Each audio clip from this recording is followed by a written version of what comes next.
ஏரிகளின் நகரம் திருவள்ளுவர். இந்த திமுக ஆட்சியில விலை ஏறி ஏறி ஏழைகளின் நகரமா மாறிடுச்சு. நம்ம வீரராகவ பெருமாளுக்கு தெரியும் யாருக்கு வெற்றியை தரணும்னு. விவசாயி மகன் எடப்பாடியாருக்கா, வெற்று விளம்பர ஸ்டாலினுக்கா? ஜெயிக்க போறது நம்மதான். பொதுவா திமுகவோட 5 வருஷம் ஆட்சி முடியும் போது மக்கள் எல்லாம் திமுகவை வெறுக்கிறது சகஜம், அது வரலாறு. ஆனா இந்த முறை இந்த 5 வருஷம் திமுக ஆட்சி முடியும் போது மக்கள் மட்டும் இல்ல, திமுக காரங்களே திமுகவை வெறுக்கிறாங்க. இதுதான் திமுகவோட கடைசி தேர்தல். திமுக கட்சி இப்போ அவங்க விட்டு இருக்கிற வேட்பாளர் லிஸ்ட் பார்க்கும் போதே தெரியுது. சிட்டிங் எம்எல்ஏஸ், திமுக எம்எல்ஏஸ் 13 பேருக்கு சீட் இல்ல அப்படின்னா என்ன சொல்றாங்க? திமுகவை ஒத்துக்கிறாங்களா?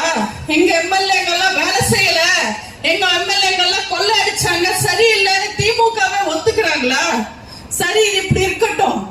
ஆனா 19 பேருக்கு அதிமுகல இருந்து போனவங்களுக்கு சீட்டு கொடுத்திருக்காங்க. ஏன்னா திமுக ஆள் இல்ல. அதுலயும் கட்சியில சேர்ந்து 2 மாசம் கூட ஆகாத 5 பேருக்கு சீட்டு கொடுத்திருக்காங்க. ஆனா 50 வருஷமா கருணாநிதியில இருந்து இன்பநிதி வரைக்கும் கோவணம் துவைச்சு அடிமை வாழ்க்கை வாழ்ந்து கொத்தடிமையா இருந்த திமுக காரனுக்கு சீட் இல்லை. இவங்களோட பொழப்பு பார்த்தா ரொம்ப பாவமா இருக்கு. நம்ம வாங்குற 10 ரூபாய் பேட்டரியில கூட பிளஸ் மைனஸ் 2 இருக்கும். ஆனா திமுக தலைவர்களை நம்பி வாழ்ற ஊபிஸ் வாழ்க்கையில மைனஸ் மட்டும் தான் இருக்கு. அதுதான் கருணாநிதியோட வாழ்க்கையில பிளஸ். கருணாநிதி குடும்பத்துக்கு பிளஸ். திமுகவை நம்ம புரட்சி தலைவர் விட்டுட்டு வெளியில வரும் போதே அந்த கட்சியில இருந்து வெக்கம், மானம், சூடு, சொர்ண, ரோஷம், கடமை, கண்ணியம், கட்டுப்பாடு, கொள்கை, நல்லாட்சின்னு எல்லா நல்ல விஷயங்களும் விட்டுட்டு வெளியில வந்துடுச்சு. கருணாநிதியோட கொத்தடிமைகள் மட்டும் அங்கேயே இருந்துட்டாங்க. பழைய உடன்பிறப்புகளை, பழைய கொத்தடிமைகள் எல்லாம் ஸ்டாலின் காலி பண்ணி இப்ப புதுசா கொத்தடிமைகளை கட்சியில சேர்த்துக்கிட்டு இருக்காரு ஜால்ரா அடிக்கிறதுக்கு. திமுகக்கும் அதிமுகக்கு ஆன்ற எழுத்து மட்டும்தான் வித்தியாசம். ஆனா அந்த ஆளதான் எல்லாமே இருக்கு. அன்பு, அரவணைப்பு, அறிவு, அற்புதம், அங்கீகாரம், அதிகாரத்துல பங்குன்னு மொத்தமா அதிமுக தான் இருக்கு. அதிமுக தான் தமிழ்நாட்டின் அடையாளம், நல்லாட்சியின் விலாசம். தமிழக மக்களுக்கு மக்களோட தேர்வு. இந்த தீய சக்தி திமுகக்கு தீர்வு. தேர்தல் வந்தா போதும், வகை வகையா விளம்பரம் கொடுத்து ஏமாத்துவாங்க திமுகவும் ஸ்டாலினும். போன தேர்தல்ல வந்தாங்க, விடியல் தருவோம் விடியல் தருவோம்னு சொன்னாங்க. விடியல் வந்ததா? அவங்க குடும்பத்துக்கு மட்டும்தான் விடியல் வந்திருக்கு. தமிழ்நாட்டை இருட்டிலேயே வாழ்ந்துகிட்டு இருக்கு. இப்ப புதுசா ஒரு விளம்பரம் தராங்க. தமிழ்நாடு தலை குனியாதுன்னு ஸ்டாலின் விளம்பரம் தராரு. இந்த திமுகவோட ஆட்சியில எங்க தமிழ்நாடு தலை நிமிர்ந்தது? தமிழ்நாடு தலை குனிஞ்சுக்கிட்டே தானே இருந்தது. அண்ணா யூனிவர்சிட்டியில 40 வருஷம் பழமையான வரலாறு இருக்கிற அண்ணா யூனிவர்சிட்டியில கொடூரமான ஒரு பாலியல் வன்கொடுமை நடக்குது. யார் அந்த சாதனை கடைசி வரைக்கும் கண்டுபிடிக்க முடியல. தப்பு செஞ்சவனுக்கு தண்டனை வாங்கி கொடுக்க முடியல.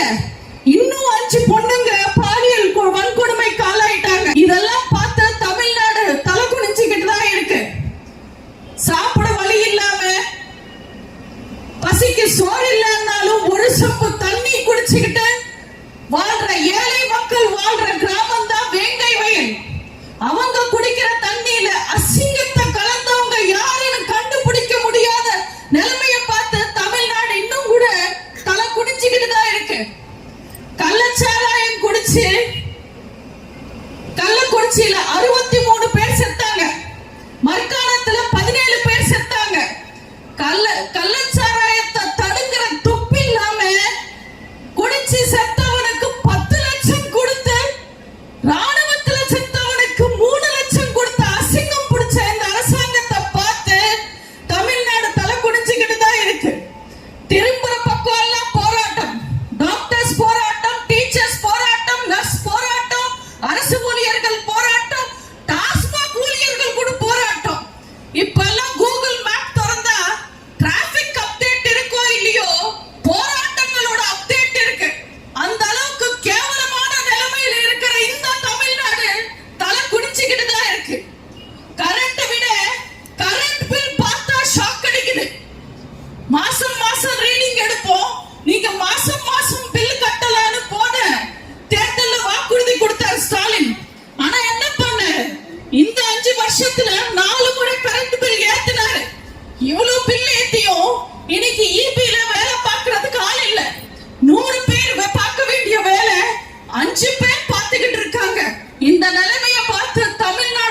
அரசோட நீட் எக்ஸாம் ரத்து பண்றோம்னு சொல்லி குரூப் 2 எக்ஸாம் கூட நடத்த முடியாம தவிக்குது இந்த ஆள தெரியாத அரசாங்கம்.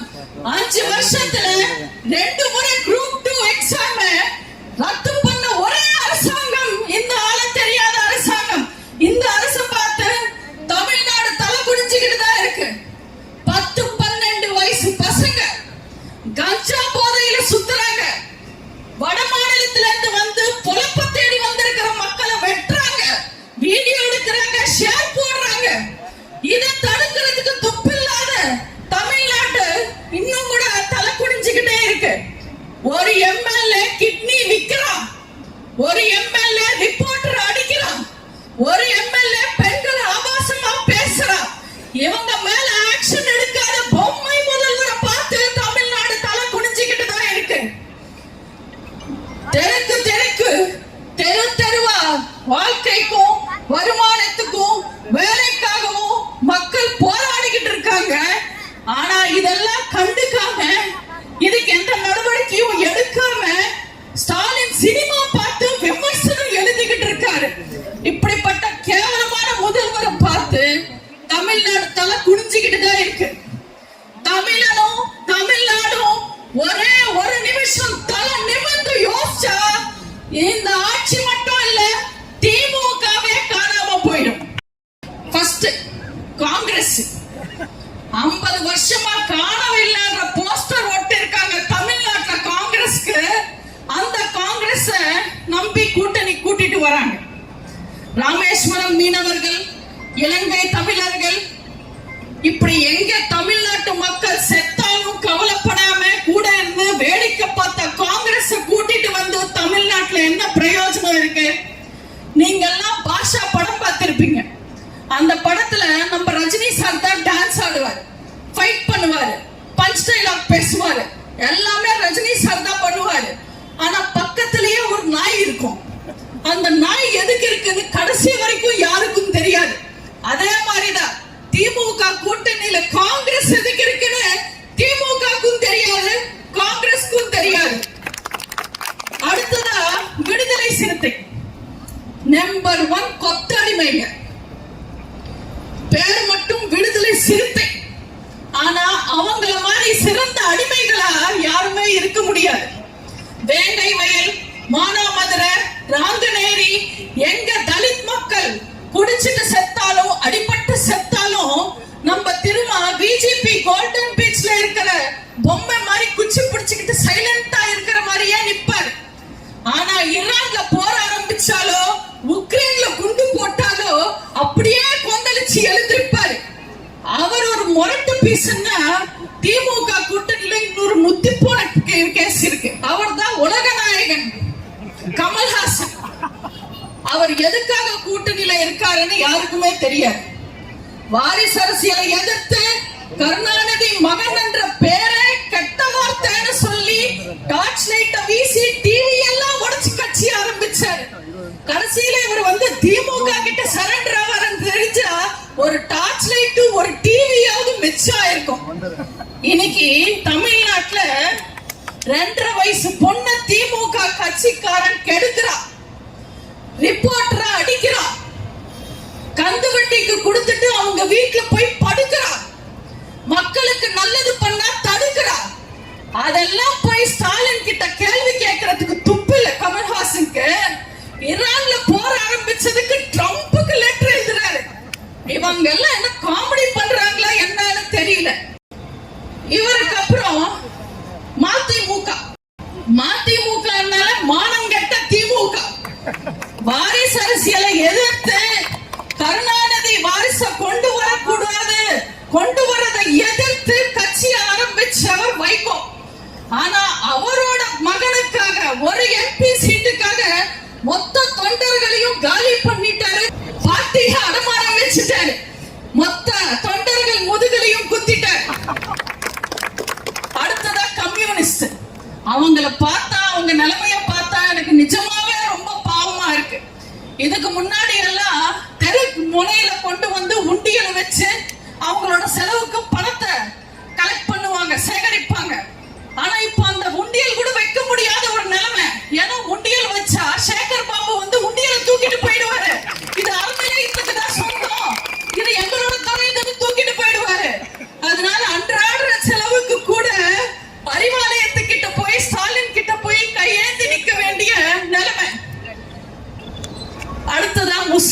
கட்சிகள். மரியாதைக்குரிய காயிதே மில்லத்தவர்கள் இருக்கும் போது ஆளுங்கட்சிக்கு பிரதான எதிரியா இருந்தது முஸ்லிம் லீக் கட்சி. ஆனா இன்னைக்கு ஒரு சீட்டு கொடுங்க, 2 சீட்டு கொடுங்கன்னு ஸ்கூலுக்கு போற குழந்தைங்க சாக்லேட்டுக்கு அடம் பிடிக்கிற மாதிரி அழுதுகிட்டு நின்னுகிட்டு இருக்காங்க. இஸ்லாமிய மக்கள், இஸ்லாமிய நண்பர்கள் ஒண்ணு ஞாபகத்துக்கு வச்சுக்கணும். இஸ்லாமிய தீவிரவாதிங்க அவ பேர் அவங்களுக்கு கொடுத்ததே கருணாநிதி தான். இஸ்லாமிய மக்களை வெறும் ஓட்டுக்களா தான் திமுக பார்ப்பாங்க. 2021 தேர்தலுக்கு முன்னாடி ஹிஜாப் போராட்டம், சிஐஏக்கு போராட்டம்னு தெருத்தருவா உங்களை உசுப்பேத்தி போராட்டம் நடத்தினாங்க. ஆனா உண்மையில இந்த 5 வருஷத்துல இஸ்லாமிய மக்களுக்கு ஸ்டாலின் எதுவுமே செய்யல. இன்னைக்கு பிரச்சாரத்துல ஸ்டாலின் பேசினாரு, சிஐஏ சட்டத்தை கொண்டு வந்தது எடப்பாடியார் கிடையாது, மத்திய அரசாங்கம் கொண்டு வந்தது. மத்திய அரசாங்கம் அந்த சட்டத்தை கொண்டு வரும்போது நம்ம எடப்பாடியாரோட உரை எனக்கு இன்னும் கூட ஞாபகம் இருக்கு. முஸ்லிம்ஸ்க்கு ஒரு பாதிப்பும் வராதுன்னு எனக்கு உத்தரவாதம் கொடுத்திருக்காங்க. அதை நம்பி இந்த சட்டத்தை நான் ஏத்துக்கிறேன். ஒரு முஸ்லிம் தொடணும்னா கூட என்ன தாண்டி தான் வரணும்னு நம்ம எடப்பாடியார் சொல்லியிருக்காங்க. தம்பியோட எம்பி சீட்டுக்காக அந்த கட்சியை அடமானம் வச்சாங்க அந்நியர். ஆனா அந்நியரோட வியாபார திறமைய நம்ம பாராட்டியே ஆகணும். 10-15 வருஷமா திமுக செய்யற அத்தனை அராஜகத்திலையும் அநியாயத்திலையும் பங்கு வாங்கி அவங்க பாவத்திலையும் பங்கெடுத்துக்கிட்டு கைத்தட்டி கைகூலியா இருக்கிற அத்தனை கூட்டணி கட்சிக்காரங்களையும் காலி பண்ணிட்டாங்க அந்நியர். ஒரு 3-4% ஓட்டு வச்சுக்கிட்டு 4-5 எம்எல்ஏ வச்சிருக்கிற கட்சியை கேட்டதெல்லாம் கிடைக்காத போது அசால்ட்டா வந்து 10 சீட்டும் ஒரு எம்பி சீட்டும் வாங்கிட்டு போயிட்டாங்க. இப்போ 10 பேரை எங்க நிக்க வைக்கணும், யார நிக்க வைக்கணும்னு அந்நியா ஷாக் ஆகி போய் நிக்கிறாங்க. பொதுவா அரசியல்வாதிங்கன்னா நான் வந்தா இது செய்வேன், நான் வந்தா அது செய்வேன், நான் இப்படி நான் அப்படின்னு வீரம் பேசுவாங்க. ஆனா இது எதுவுமே பேசாம வெறும் வியாபாரம் பண்ணி பேரம் பேசுற ஒரே அரசியல்வாதி அந்நியார் மட்டும்தான். இவங்க அரசியல் விட பிசினஸ் பண்ணாங்கன்னா ரொம்ப சிறப்பா இருப்பாங்க. இன்னைக்கு தமிழ்நாட்டுல ஒரு கட்சி வந்திருக்கு. நிறைய ஆசைப்பட்டு கட்சி ஆரம்பிச்சா போதும் சிஎம் ஆயிடலான்ற கனவுல எல்லாம் வரவங்களோட அரசியல் கூட்டம் எல்லாமே அனுதாப கூட்டமா மாறிக்கிட்டு இருக்கு. பின் என்னங்க பண்றாரு விஜய்? போற இடத்துல எல்லாம் காவு வாங்குறாரு. நீங்களே சொல்லுங்க. ஒவ்வொரு கூட்டமா போட்டு ஊரூரா போய் சொந்த ரசிகர்களையும் தொண்டர்களையும் சாகடிக்கிறதுக்கு இவர் எதுக்காக கட்சி ஆரம்பிக்கணும்? விவசாயம் பார்த்து செத்தவங்க கூட கம்மி, விஜய பார்க்க போய் செத்தவங்க தான் அதிகம். ஆனா என்ன கொடுமை, வருஷம் பூரா விவசாயம் பார்த்து செத்தவனுக்கு கூட பணம் கிடைக்கிறது இல்ல. இந்த விஜய பார்க்க போய் செத்தவங்களுக்கு பணம் தராங்க. விஜயோட கூட்டத்துல ஒரு குழந்தை செத்து போச்சு. அதை விசாரிக்கிறதுக்கு ரெசார்ட்டுக்கு கூப்பிட்டு அவங்க அம்மாவை பார்த்து சாப்பாடு போட்டு பேமெண்ட் கொடுத்து அனுப்பி விடுறாரு. உடனே அந்த அம்மா வெளியில வந்து, என் பொண்ணு தான் உயிரை பலி கொடுத்து விஜயன் என்ன பக்கத்துல இருந்து பாக்குற பாக்கியத்தை வாங்கி கொடுத்துருச்சுன்னு பேசுறாங்க. இதெல்லாம் ஒரு அம்மாவா? இன்னொரு பொண்ணு பேட்டி கொடுக்கறாங்க. எங்க வீட்டுல 9 பேர் இருக்காங்க, 9 பேரும் விஜய்க்கு ஓட்டு போடலன்னா விஷம் வச்சு கொன்னிடுவேன். இவங்க எல்லாம் பொண்ணுங்களா? இவங்களோட மனநிலை இதான் சரியா இருக்க? ஒரு சமுதாயம் வளரணும்னா பெண்களும் இளைஞர்களும் தான் முக்கிய காரணம். ஆனா இந்த விஜயோட கூட்டத்துக்கு வர பொண்ணுங்களையும் பசங்களையும் பார்த்தா தமிழ்நாடு என்ன ஆயிடும்ன்ற கவலை வருது. இந்த மக்களை ஆளணும்னு நினைக்கிற தலைவர்கள் மக்களோட மக்களா இருந்து மக்களுக்காக